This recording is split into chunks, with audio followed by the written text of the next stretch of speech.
here we go. Okay. So there's two things we've been working on. One of them is going conceptual, and what has been the continued impact of going conceptual in your class?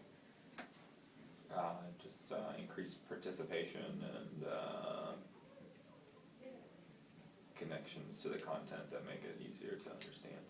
And then last week in PD we worked on scripting, prompting questions into our lessons, and I saw you do that several times, specifically with daring. I could actually hear the words. What has been the impact of doing that this week? Well, it leads kids to the right answer, so it's more mastery whenever you're going around. Awesome, great. So let's dive into the data. So I do want to make a note that the last data meeting we decided to wait to reteach that until after the break because students were not identifying the dual purpose of Albright's message. I just want to make sure we are planning to do that after the break. But today we're going to dive into this characterization of Gatsby. It's going to be in the lesson next week too. Nice, awesome, okay.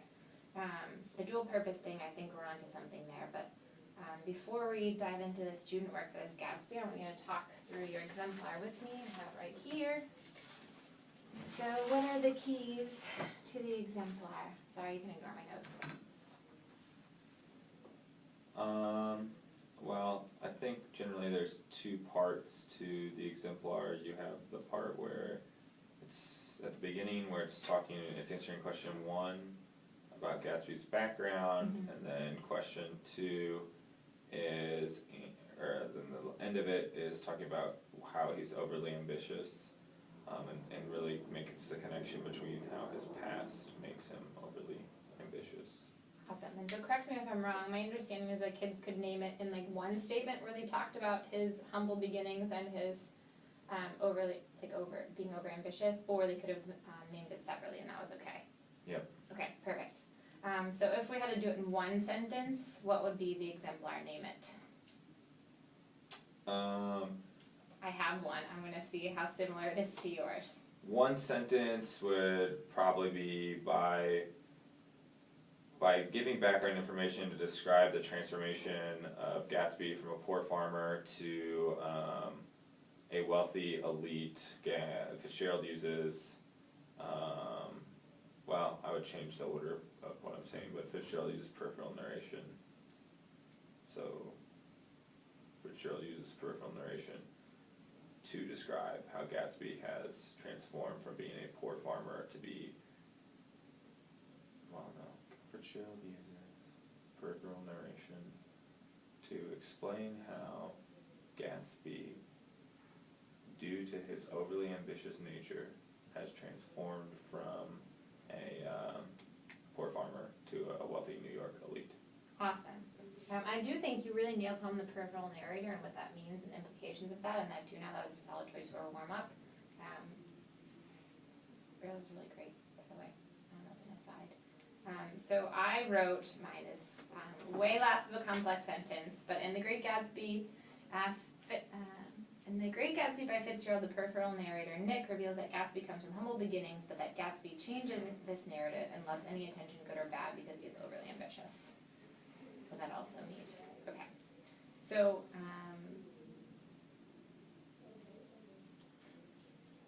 the thing that I've been thinking about in this name it is, and we talked about this last time, if kids aren't able to like clearly name it, especially when there's a dual purpose or two things to answer, they're not going to be able to fully explain it. So with that said, I want to look at specifically the name it statements for these kiddos. And you identified this in your reflection also, but just want to root ourselves in this before we plan a reteach. What is the gap in these kiddos? Name it, whether they did it all in one sentence or separately, and the exemplar you just said and what's in your response.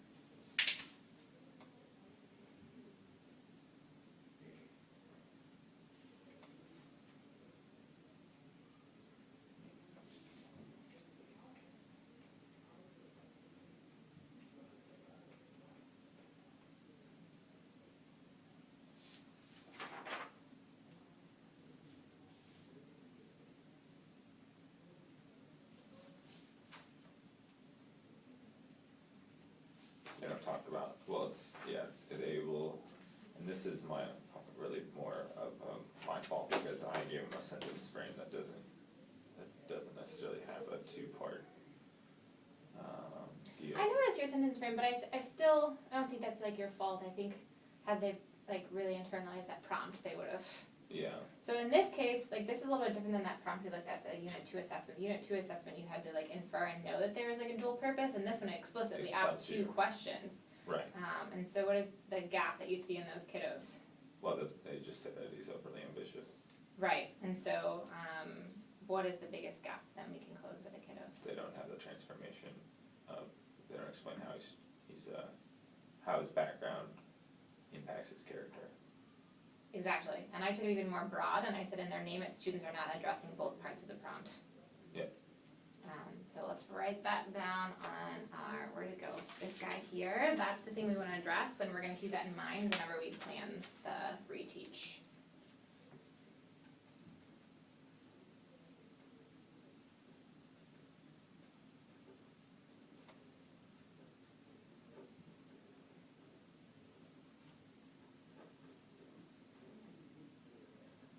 Now, in the Unit 2 assessment, and usually I don't toggle between 2 meetings, but in the Unit 2 assessment, that was really complex, and I'm not sure students realized the shift and that there was a dual message there. But here, if they had just read it again, they would notice there's 2 questions here, and so I kind of had a second part to that. Students are not addressing both parts of the prompt because they do not understand that the prompt is asking for 2 things. And I think that's the, in reflecting on last year in English, the kids very often were taught like to name the one thing, and they haven't like shifted their brains around the possibility that there could be 2 things. Alright, so what's the thing we're focusing on? Can you read it back to me and then we're gonna look at what to do? Focusing on students understanding both parts of the prompt. Perfect. So mastery was 5.6% for this, so it definitely warrants a reteach using modeling. And I know you have some time built in on Wednesday the 11th. And I think it's good we're specifically gonna focus on this, like there's 2 answers to the prompt thing, because I looked ahead at their summative and they have to name two literary devices, and this will help them like write that complex sentence or sentences to identify that.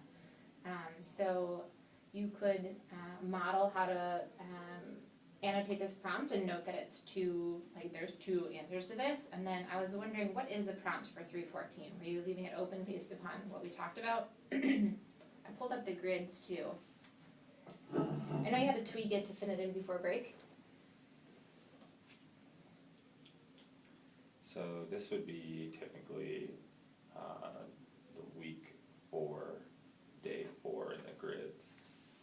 Okay, that's what I thought. So I had that pulled up. So it's this second theme day, and they have this. The questions all about fall of man and things like that, right?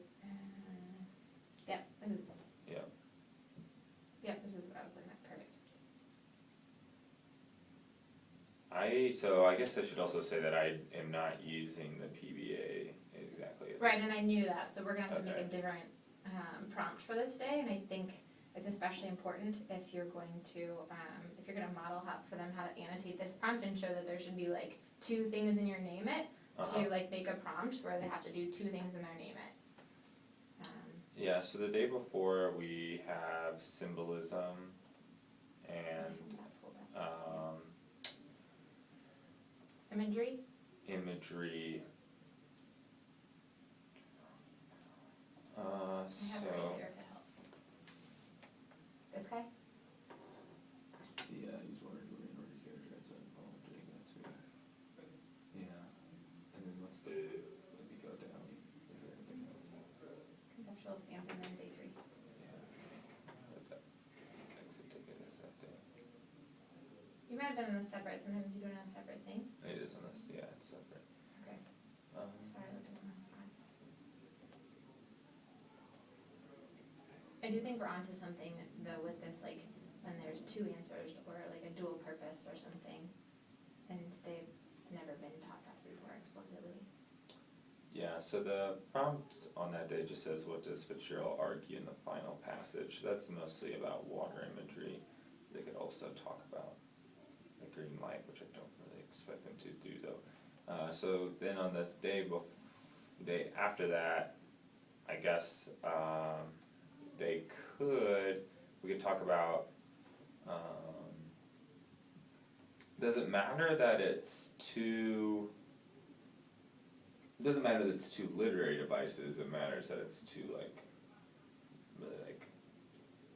messages, there's 2 parts to answer, right? Yes, yep, that's the key thing that I think kids are struggling with, based on what we saw in their summative assessment in this. So just do, how does symbolism, or what